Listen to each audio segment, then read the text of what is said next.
Oh, yeah. Welcome to another edition of the Florida Daily Show. We are ready to go. Lindsay Randall, are you done with the kids and spring break or what? No, we're still in the middle of it. We Yeah. are in the middle of it. I And just and we got, got a cold front come through Florida too, which yeah. I was When I not find prepared out, for. yeah, it's amazing. Adults have kids, so it gives them an excuse to go to Disney. Okay. So, anyway, we're going to bring in our panel discussion in just a second. Don't forget to remind everybody you can catch my statewide syndicated radio show, the flagship station on Talk Radio, WBOB. It airs in all of these markets, but mornings from 6 to 9. And if you can't catch it, download the app. Go to WBOB.com, WBOB.com. So we're going to get into polling, 2026 midterms. Will gasoline prices eclipse all of the other issues? They're up by now $1 a gallon, or should I say $4 a gallon in certain parts here in the state of Florida. Short term, long term, who knows? So let's talk some Florida issues as well, Lindsay, and then also the polling numbers for the midterms in 2026. Are the GOP, Lindsay, are they already waving the white flag? Yeah, I don't know. I think it's too far away. I mean, we're only in March. There's a lot that could happen between now and November. What's your take on it? Well, yes. Not Things looking could good. change. Yes. Well, I mean, listen, I saw 2022. I will tell you, and we're going to bring in our guest in a second. I remember in 2022, Democrats were saying it was biblical proportions. They were going to get their rear ends kicked. Mm-hmm. All right. Republicans won 3 seats, and that was all because of redistricting by Florida Governor Ron DeSantis. If we have time today, OM flippin' G, blow up in MAGA world. Well, it is over the war in Iran, but between Mark Levin, the podcast world of Steve Bannon, Candace Owens, Tucker Carlson, Infowars, Alex Jones. You like that one? I did. Who's the I other love one? that one. Tucker, and then Megyn Kelly. Megyn Kelly, she's in the mix too. It's really interesting. And it's just funny. I mean, Megyn, we've had Megyn on our show. I love her. I've had people tell me, Ed, you shouldn't be platforming these people. You shouldn't be talking about it. I'm like, well, how am I supposed to know what other people are doing if I don't give them the publicity? That way to be informed. And by the way, countering publicity is with other publicity and free speech. Right, exactly. No, I think it's great to talk, and I love that we get to talk about these things and really kind of decipher what's going on, and I think that it's good to talk about different issues and different sides and perspectives. I think that's a healthy discussion. This is over the Jews in Israel. Everything's the Jewish cabal and the Zionists and everything else. So, all right, let's get into it. Let's bring in our discussion, our group hanging out with us today. 2 of these guys religiously are on my radio show. Steve Gill, it was very instrumental in getting our show syndicated. A dear friend of mine for years. He worked in the HW. Dude, you're young. What'd you work there? You're a teenager? He worked in the HW Bush White House, had his own nationally syndicated radio show, the publisher of one of our, Steve, I say this politely, like a sister publication, TristarDaily.com out of Tennessee, but he's here in Florida all the time. Comes on with us, one of the best analysts anywhere. And then, of course, Ron Davis. For those of you that listen to the show, he's a fixture. One of the, by the way, trial lawyer and an arch conservative, Ron. By the way, it's kind of funny, Ron. Every trial lawyer I know are all conservatives. I know there are liberals out there, but anyway. So Ron Davis, who's our legal commentator as well, they're going to join in. Let's get to it. I want to get to the clips. Here we go.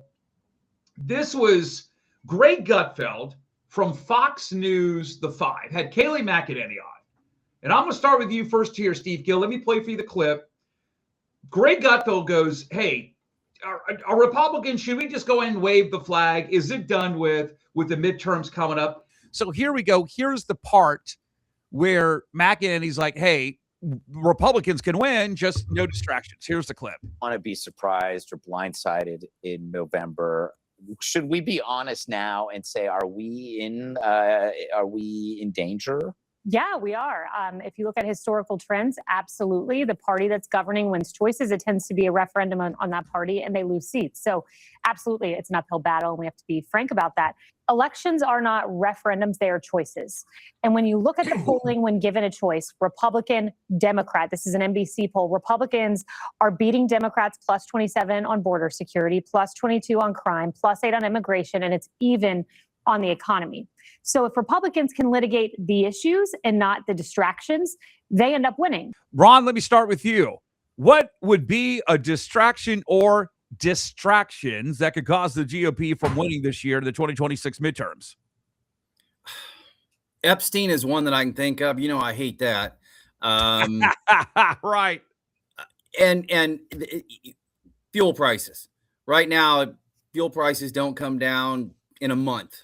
There's real problems because that's going to start affecting every single thing that we buy. Milk, eggs, everything that people are really focused on. Once those prices start going up, it's hard to change that train before the election in November. What is it? What's the timeline that Republicans gasoline prices from the Iran war drop? I mean, they could go higher than $4 a gallon. What is the timeline to turn the affordability issue around, the economy around? What is the timeline you give Republicans before, hey, this is where it's like a break-even point. Here's the timeline. You go beyond this, hey, it could cost you elections in 2026. About 2.5 more weeks. If they don't get the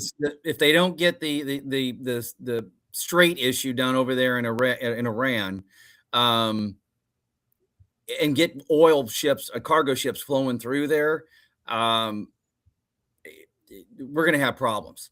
I mean, that's the bottom line. Americans were told this was a short-term action, and I think most people see short-term as a month. I mean, they're seeing it as a very successful operation at this point. I mean, hold on. Over the summertime, I understand what you're saying about the gas prices. Yeah. I'm sorry. Let me include all of this. What is the timeline do you think Republicans have got to get everything together? July. If there's not significant movement in prices downwards by July, I don't think Republicans are going to have enough to go on. That's what we ran on. All right, Lindsay. Yeah, Ron. Curious. So you think it's by July? I mean, I know that you said gas prices need to come down. Obviously, are there any other goods or services that you really think that are going to make or break the midterms for the Republicans? Like if they don't come down, I mean, are there certain things that most people would look at as an indicator? I mean, if you think of the basic staples, you're thinking food, you're thinking automobile, and you're thinking gas. The average American who lives paycheck to paycheck is not worried about a lot of the other things. In the background of that, though, you've got small businesses that have been relying on all the cheap labor from China that's now being affected by the high tariffs. So you're starting to see things like if you need a hot water heater or if you need to replace simple things in your house, electronics, those are starting to go up in price because of the tariffs. So I think we could have weathered that storm, but now suddenly items that were not affected by the tariffs, items that affect our day-to-day lives are going to be probably in the next 2 weeks. We're going to see potentially, if gas stays this way, and within 2 weeks, we're going to see milk at over $4 a gallon again. We're going to see eggs going up. Everything that we buy is going to change. So, I think right now the fuel is the biggest problem, right? Because once that transportation cost, it's going to affect everything else. And that kind of goes to your question, other issues or other items. Everything's on the table then. Yeah, interesting thing on that one. Let me bring up another clip here. We talked about maybe before I get into it, Lindsay, we talk about like what are the top issues in this state here in Florida. You've got I don't care what you want to call it, inflation, transitory, temporary, higher prices, affordability. I'm sorry, it is not a hoax. It is what it is. And it's still the biggest issue is affordability. But underneath the affordability umbrella, you've got property insurance, you've got taxes, whether or not you can own a home or something. But Lindsay, I don't see Republicans losing. I think they could lose this November. Don't get me wrong. But I mean, on issues of affordability, I think that we better get our property insurance. Ron is not one of these guys, and I understand where the trial lobby is coming from. He's not one of these that thinks that this tort reform's worked. I mean, now we're going into the fourth year. Everybody I talk to says, yeah, my prices are still going up by 20-25%. Some car insurance companies have said that, hey, we're going to drop rates, but Ron will tell you he thinks they've already priced it out too much. That's probably another issue we may get to. But the affordability issue's got to come around. Ron mentioned tariffs. Hopefully, I like to see some more tax cut measures come in. But this whole thing going after Wall Street institutional investors, trying to cap credit card interest rate fees, it doesn't really do anything about all of this. You got to have more supply. And of course, sometimes oil and everything is dependent on oil. So let's see what happens with the Strait of Hormuz. But it's a whole host of other things. So, Lindsay, here's the other thing. Ron's like, hey, Epstein's a distraction. Some of these other things. What else is the distraction? Yeah, and that's a very good question. I think, I think Epstein is a really big one that Ron pointed out. I also think just, I mean, not that it's a big issue for us, not that it's not a big issue, but I feel like there's going to be other things like the pro-life movement. I think that's going to come into play. And not that that's not a big issue for me personally, but I do think that can be a distraction from other fiscal issues that are really pressing in the country. Steve Gill, you back with his brother? I'm back. Sorry about that. I got kicked off for some reason. I've been kicked out of school before. Touche. So Steve, real quick, you're on the radio show today. We talked about distractions real quick. I want to get to some of the other polls out there. What is a distraction that could hurt the GOP? Or is it like, I mean, listen, I know the Democrats are hypocrites on all the issue when it comes to affordability, it comes to inflation, but right now they don't own it. Joe Biden's done. Forget about it. We own it right now. Ron's like, hey, Epstein's a distraction. The GOP needs to focus on this. Sometimes the messaging you said today could be a little bit better. What is the distraction, Steve, that could really cause the GOP to lose in the 2026? First of all, I think Ron's right. You've got a few weeks, for the fuel crisis to get resolved. You've got to make some progress in Iran to get these fuel prices back down, because as he pointed out, it affects everything. You're soon going to see it affecting grocery prices, everything else. So you've got, I think, a little bit longer. I think the Trump administration was saying 4 to 6 weeks. It depends on how soon they can get that oil flowing through the Straits of Hormuz without the insurance companies and others blocking it. The biggest problem, I think, with oil prices is not just the effect on other products, the bread, the eggs and everything else. It's that there is a sign on every street corner in America that tells you exactly what gas prices are. I may not know what bread prices are today or what egg prices are today, but by gosh, I know exactly what a gallon of gasoline costs. And every time I drive past it, it's like wham, wham, wham, reminding me. So gas is one of the key issues, and I think they can get it back down. And I think the second thing is, as we talked a little bit on the radio show today, it's not just the reality. It's not just, okay, what do eggs cost today versus what they were under Biden? What is bread? What are all these products? It's how I feel. And where I was talking, you have to not just have to deal with, okay, it's better than you feel. You move that feel perception, because people vote on how they feel, not just what you tell them. Yeah. Go ahead. Yeah. So Steve and Ron, either one, I'd really love your perspective. So the infighting that the GOP is experiencing right now, not just in Florida, but also federally, just across the country. How do you think that's going to affect the midterms? How do you think that's going to affect just the whole dynamic of getting voters out and keeping them motivated to vote and care about the issues? Go ahead, Ron. So I don't see it as playing that much of a role. It's going to affect the primaries potentially. It might. I guess people might. I think that was one of the criticisms we had. One of the last midterms in the last election is weak Republican candidates. Diehard MAGA. It might affect and make it a little easier for a moderate to get through versus some. Because of the split in the MAGA. But in the general elections, I don't see really any difference there. I think by that time, Republicans will coalesce around whoever the candidates are. Steve, you had this issue up in Tennessee. You had some conservatives. Then the president came in and endorsed another one of them, and they just elevated to the top. Listen, a lot of times the president is advised wisely. In some other cases, like Ron said, I've seen who advised the president of endorsing Herschel flipping Walker for Georgia? Yeah. Steve, is that a concern in the Republican primary going into some of these closer districts here in the country? Yeah, Trump is the gold standard in a primary. He is not necessarily the gold standard in general elections. And I really see two different big issues that make me a little bit more optimistic heading into the midterms. First of all, as Mary pointed out, as Lindsay pointed out, it's still a long way to November. There is a timeline ticking. The clock is ticking. But I think we are elevating our candidates across the country in the House and in the Senate. In many cases, we're replacing the rhino weak-kneed vote with the Democrats more than with the Republicans in many of these primaries. That's going to bode well for us. I think we probably keep the House very narrowly. I think we actually end up probably 53-47 in the Senate, with North Carolina and Georgia being two key areas. We could actually expand that number, but we've got to turn out, in particular in those states, that Christian-based vote that stays home most of the time. The other thing is, the biggest advantage we have, besides the disadvantage that Republicans could screw up a one-car parade, down a one-way street, is that the Democrats are worse. They are absolutely whack job crazy. Every 85% issue, they're taking the small side. Whether it's, kids, boys and girls locker rooms, whether it's transitioning little kids, drag races or drag shows in schools, whether it's, a photo ID to vote. Every nutcase issue that the Americans are aligned on one side, the Democrats are putting out their crazy crop on the wrong side. So that will help us. Speaking about that, let me play for you a clip. Carl Rove from the Wall Street Journal was talking about the Fox poll that came out. And there are a lot of polls. So when you go a little bit further, and I think a lot of people could be, they're not happy the way things are going with the high gasoline prices. I think gasoline prices were lower. I think people be a lot more on board. Sometimes the polling, when you throw Trump's name up there, it's an automatic X by the Democrats.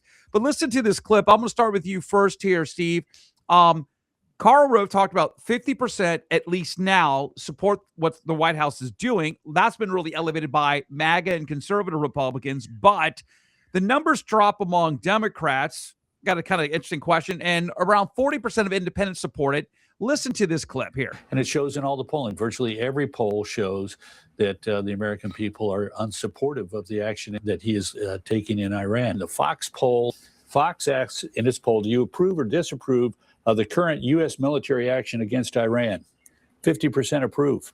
20% of Democrats agree with independents. 40% agree with this. So, Steve, let me ask you this. 40% of, I'll get to the Democrats in a second. 40% of independents right now back the White House. Now, again, polls fluctuate, as we know. Is that number, and Ron said something, we were talking about this before. Okay, was it a plurality or whatever? Hey, 40%, maybe I'm looking a little bit different. I understand if it was 60-40 against, but 40% of independents support this. Some maybe are unsure. Is that a high number for independents, Steve Gill? I think it is, in part because the media is so adamantly opposed to what's going on and the reality of what's going on. Independents and Republicans are affected whenever the news is saying, "Oh, we're losing.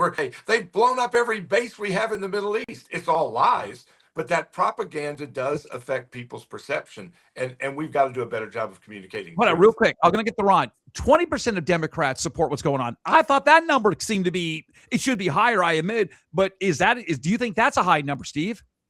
I think, again, it's affected by the media, but I think patience is the key issue here, is what I was pointing out at the very beginning. We got 4 weeks, maybe 6 weeks.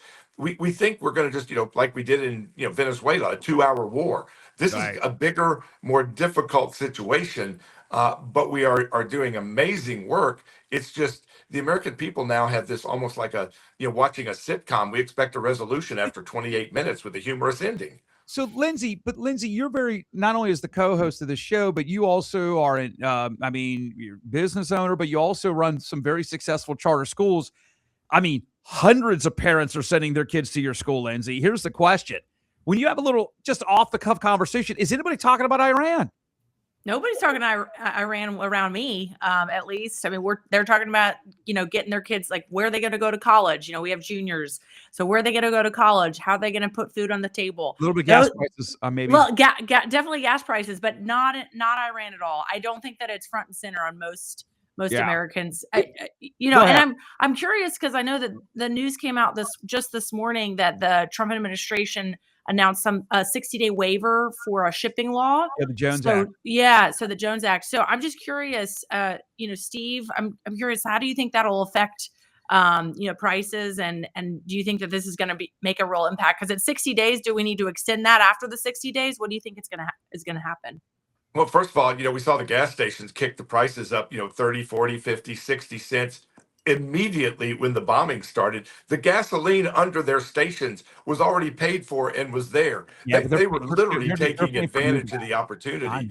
know. And I think that you are going to see the prices come down. We've got almost a year reserve. The Japanese have almost a year reserve. So a lot of this is panic, it's fear, and again, it's that perception rather than the reality that we have to deal with. And I think that again, assuming they can, get control in Iran in the next, 4 weeks or so, you're still going to have isolated strikes and missiles fire. Wait. Steve, but are it's you gonna come talking to an price end. gouging at the pumps? I mean, I heard that argument during the Biden years. Are you saying that? Well, I'm saying that when you look at the immediacy that it goes up, if they solve Because it's a Iran tomorrow, commodity. it'll take weeks for the prices to come down. Well, it's always the effect. Goes up like an elevator, comes down like you're walking down the stairs. Rod, jump on this one as well. I mean, they've already paid for the prices, yes, but now they got to pay for the future prices coming up because it's a commodity. Ron, you saw that poll. We talked about, you and Steve talked about this on the radio show. Okay, 40% of independents. Was that a high number of support for the war in your realm, Ron? I think it is. I'm more curious about the number of that are actually oppose it. In other words, was the opposition 26% and the rest undecided? I'd like to know that number, but the 40% doesn't surprise me. How about the 20% of Democrats?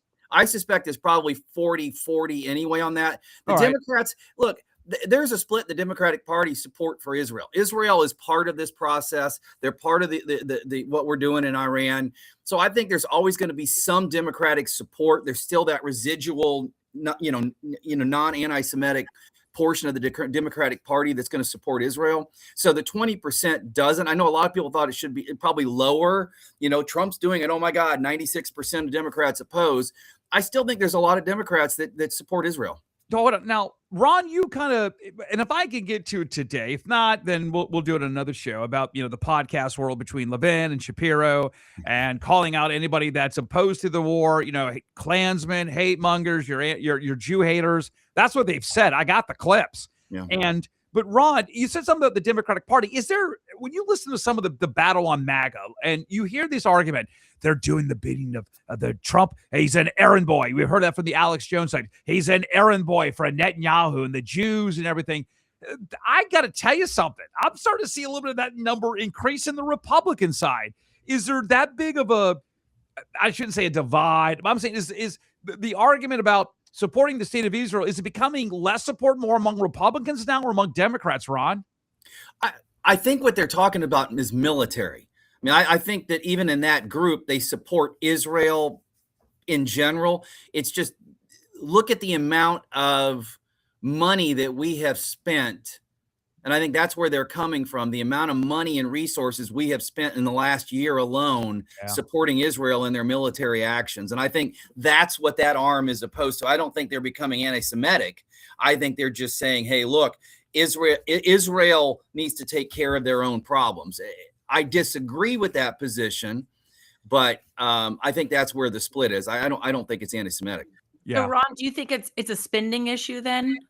That's yes. the main opposition. They all say that. They've all said, why are we spending money in Ukraine? Why are we spending money in Israel? We got the border, we got this, we got that. We got to fix these problems here. I get the argument. I don't agree with it, but yeah, that's what it is. They don't like us spending the amount of money that we're spending on foreign issues. Steve, both of you guys are lawyers. You know that, and you don't have to attack us. No. But I've told everybody on this radio, on my radio show now here at Florida Daily Show. I know John Morgan. I don't hang out with him. I mean, John calls me up. Hey, Ed, what's up? He's a big fan of the show. I don't consider John Morgan, and I'm not holding water for John. I don't consider John to be a far left liberal. Ron, remember, he was on with us, and I mean, he couldn't stand Kamala Harris and other things from the Democratic side. But Ed, but Steve, it's interesting is every trial lawyer I know, and I know, Steve, you've done other law as well, but Ron is a conservative. I'm talking DeSantis, Trump all the way. I know you are as well, Steve Gill. There's such a bad stigma on lawyers, insurance companies. We can talk about this till we're blue in the face. I cover both sides. I understand the arguments for the insurance company, and I understand the arguments for the trial lobby. Hey, 4 years later, insurance costs really haven't come down on the property side and things like that. But the trial lobby, like, like now, Steve, I'll give you an example. People that drive Tesla before Elon, I know maybe one Democrat. The rest of my buddies are all right-wing conservatives, own Teslas. They own electric vehicles. I love breaking the stereotypes on this radio show, but do lawyers deserve the bad name they get really that bad because some of the American Bar Association are a little bit far left? So somehow that's like saying if you're a teacher, oh, you must be part of the NEA and the teachers union. You suck. You must be one of those left-wing liberals.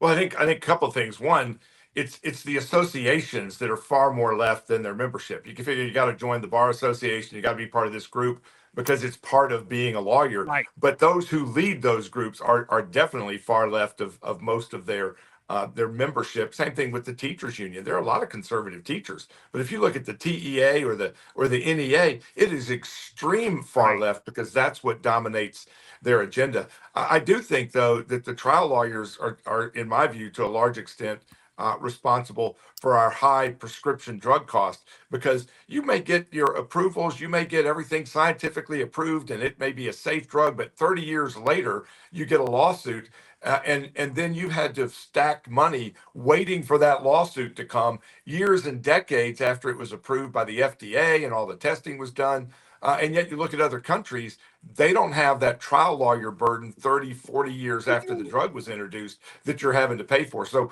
our companies are having to put money aside for the lawsuits that are likely to come somewhere in the future. Hold on. He just opened up a can of worms. I'm glad you did this, Steve. This is kind of interesting because Ron, look who is running HHS to exactly FDA stuff. It is a trial lawyer. I say this politely to one of you guys, Robert F. Kennedy Jr. Yeah. I mean, I disagree with Steve's analysis a little bit. I mean, if they're putting money aside, they're making money on that. It's always been kind of the fallback for the medical profession is we've got to spend so much money on this. The amount of money they spend on lawsuits pales in comparison to the amount of money that they spend on buildings and name rights for stadiums and commercials on TV. I mean, that's where their real expenditures are. I mean, you look at how much money they spend on advertising for what? So you can go in and try to tell your doctor what you think you need. Well, Ron, I'm not sympathetic to them. It isn't the point of all these ads not to really advertise to the customer, but to really, let's just say, be in good standings with these networks and magazines and things like that. Yeah, that too. I mean, I think there's a point there because I don't know anyone who watches a commercial and writes down the drug and then goes to their doctor. I've never heard one person do that. I was on, what was it, Netflix or whatever, and it was like 4 in a row for HIV drugs. And I'm like, less than 1% of the population is affected by this. But 90% of the commercials that I saw during that hour were that, and it's like, how much money could they be making in America off of that drug? That's what I'm talking about. It's just the amount of money they spend. And, then it's, naming rights to this stadium or this stadium or this building. And I agree with you, Ron, on that. But by the same token, drugs are much cheaper in other countries where they don't have the trial lawyers hanging over their head. Subsidized. And RFK is trying to get these commercials under control. I agree. But they're subsidized in all the other countries. All the other countries have the welfare state. We provide that military umbrella so they can go ahead and subsidize medicine. They can subsidize drug expenses. It drives me nuts that you can go to Canada and get drugs a lot cheaper. But on the flip side, Canadians are dying to come over here getting health care. I mean, I just saw an article, 2 days ago? A gal was in the emergency room for almost 18 hours trying to get help because they just don't have more MRIs in some Tennessee counties than Canada has. And I think that's part of the issue. Hey, so much winning in America. Steve, let me ask you this. You have covered this on your show. You do a lot of TV. You've covered it at TriStar Daily. This is like all of us, but especially Lindsay, who is on radio and TV because charter schools education analyst. She's one of the top ones in the state besides hosting this show. Steve, how powerful is still, whether it's in your state, they're still very powerful here. I wonder if the trial lobby is much more stronger than the education lobby. They're still very powerful here in the U.S. when people talk about how the education, I call them educrats, are losing some of their, their mojo, but they're still very powerful in many elections. Are they still the biggest arm of the Democratic Party to, quote, get the message out? Or is it the tri-lobby? Who's the biggest accomplices along with the Democratic Party here, Steve Gill? Well, I think obviously the NEA, the teachers union, is still extraordinarily powerful. But in Tennessee, we're having a big fight over, people broadly support school choice. They broadly support charter schools, but they are muddying the water with school choice, which is different than what Trump talks about with these voucher plans, where in Tennessee, they just shoved it through last year with $150 million. 80% of it went to kids who are already in private schools. They're getting ready to double it. All we're doing is paying people whose kids are already in private schools while we're claiming this is going to fix bad public schools. So it's Americans for Prosperity. It's the education billionaires that are pushing this and actually hurting public schools so they give money to their big donors who already have their kids in private schools. That's what's happening in Tennessee. When Lindsay was getting her charter schools done here in the state and she travels, I mean, she could tell you some stories. I know sometimes she does it. Sometimes we tell some inside baseball, but man, the opposition, Lindsay, by your local and state, Florida Federation of Teachers, they hate the fact that more money follows the child. They don't want any of your schools open up. I mean, they lobbied the state. They certainly, they weren't going to win with DeSantis and others out there. They don't want your local school district having any type. Now they're trying to zone them out in certain areas here in the state of Florida, Lindsay. They don't want any more new charter schools. No, of course not. They don't like parents to be able to choose where to send their children to school. And that's a serious problem. There's not a one size fits all for all children, even in one family. There could be some kids that, should be going on the homeschool route. Other children need to have the structure, have more of the structure involved and have a classical education. Other kids just, they need an art school or a magnet school. So I think that it's really important that we keep our eye on the prize. I think, to your point, Steve, what we're seeing now, at least here in Florida, is the increase in tuition for private schools. So although, the money does follow the children, what's going on is it's skyrocketing. And then, yeah, go ahead. Okay. Skyrocketing the tuition. And then, parents also aren't able to afford that. So the parents that, it would have been a game changer for them to get their kids in private schools are now unable to. We've seen the same thing with colleges and universities in Tennessee. We put in the lottery. Oh yeah, that money's going to give you $3,500 to send your kid to public colleges and What is up with his feed? Well, I think. Right.